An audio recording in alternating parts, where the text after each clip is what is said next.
We just got a ton of rain, and so our cows were in kind of like a little sacrifice lot, and they are so ready to get off of it. So we're trying to keep them off of our front pasture until the beginning of next week. And so right now they're moving on to an area right next to them where there's some really good grass, and we need to trim it down anyway. So we're giving them this whole area. They've been staring at it for days. So, oh my gosh, they're gonna be so excited.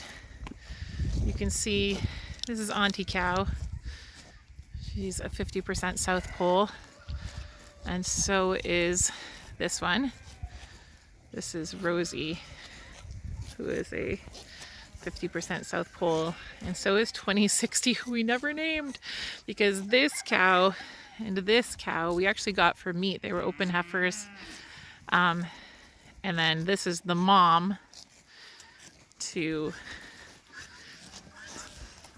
Buddy, who is our 5-month-old. I don't even think he's 6 months old yet.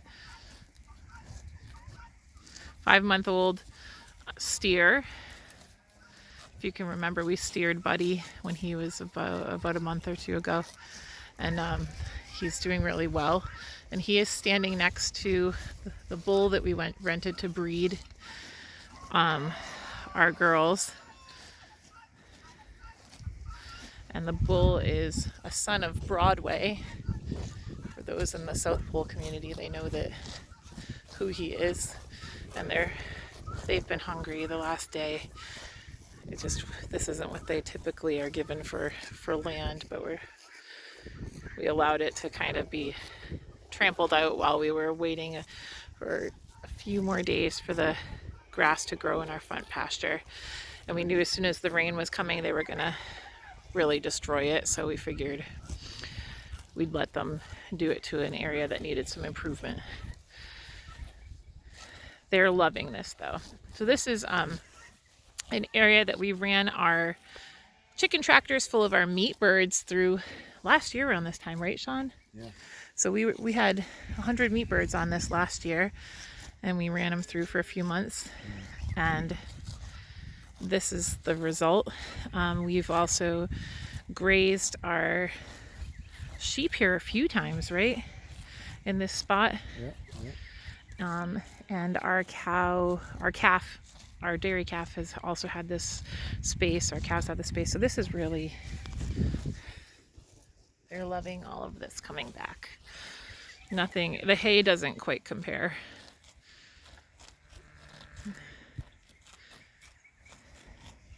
And so they'll just clean up this area, and then they'll mow it right down, and then we'll end up moving them out onto our front pastures and start rotating them again. But you can see this is totally never how we never let our pastures get this bad. But the rain, we got about 5 to 6 inches of rain in 2 days, and so they were in this area, and it was just a soppy mess. You can still see it's full of water. So the good thing is that we seeded this area, right, Sean? Did we just seed this? And so this has all been seeded, and we're hoping that they trample. Field peas and oats. Yep, field peas and oats. Yep. And so we're hoping they trampled it down enough that this will recover, and they won't be back on this whole side for until the end of May, beginning of June is when they're supposed to be back here, right? So you can see the difference between where they were and where they are now. So that'll be good. And our chickens know what's what. They know when the cows are out here, they're always going to find something good, right? So yeah, we never quite let it get this. This is not what we're looking for as far as our field, but we wanted to give our field they're going into a little bit more time. They'll be out there tomorrow or Tuesday. So they'll either be out there tomorrow or Tuesday. depending on what this looks like, probably tomorrow. And then we will start rotating them.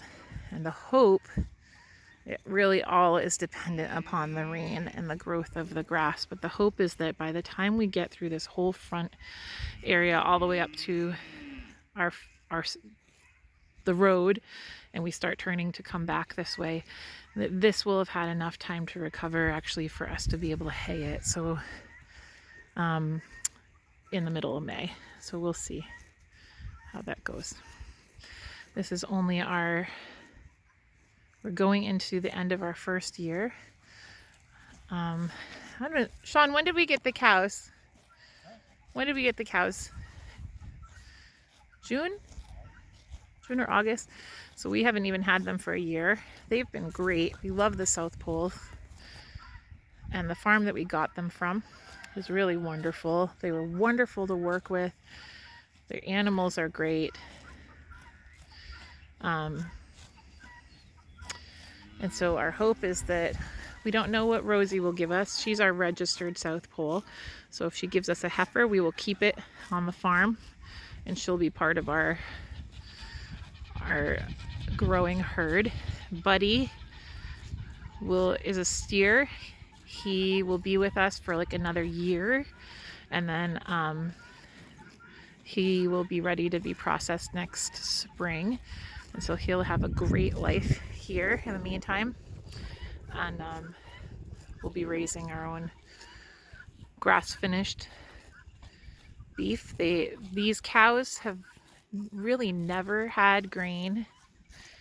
The only grain they've ever had is if they get into a few mouthfuls when I bring our dairy cow back to the pasture, but they have never been fed grain, so they've been able to hold their condition really, really well through a severe drought this past year where we went months without rain, and some really extreme temperatures in the winter. So all they've had is the grass on our field and the hay from our field. That's it.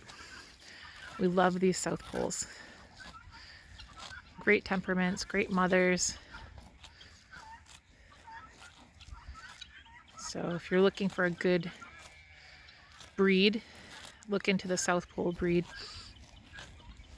And then our bull will be going back to his farm soon, but he's been really wonderful. He's got an excellent mild-mannered temperament. That's it.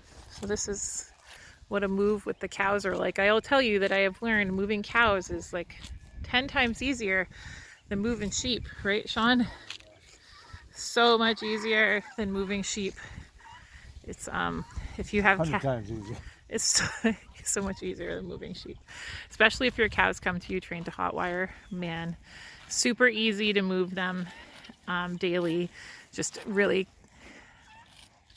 it's much quicker. The sheep will, they have the potential to give more profit to your farm, which doesn't sound like it should be the case, but they grow out their offspring quicker, and they give you more of a return more quickly. But the cows are just so much easier to move and maintain as long as you don't overstock your farm.